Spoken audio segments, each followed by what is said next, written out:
नमस्कार सांग मैंने मो टेस्ट ऑफ ओडिया किचन को आपण मन को स्वागत। आज आम कर रोही माछ झोल। तो रोही माछ झोल करने प्रथम आम माछ गुड़िक भल भाव धोई हलदी लुण गोल ताकू आम भाजीदेवा। सब माछ भाजी सारा से कड़े तेल अल्प किछि तेल पकई से कटा होइथिबा पियाज से मसला अदा रसुण पेस्ट एवं लुण लंका गुंड हलदी गुंड पकेबा। किछि समय पर टमाटो काटिकी ऐड करबा।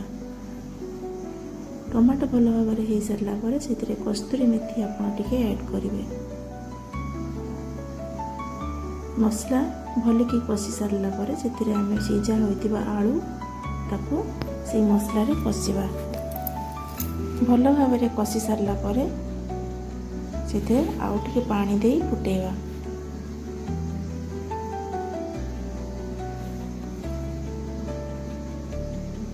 पानी आपंकर जी दरकार आप पानी देवे। पानी फुटी सारा पर से जो भाजी थे आपड़ से माछ को गोटे गोटे छाड़े।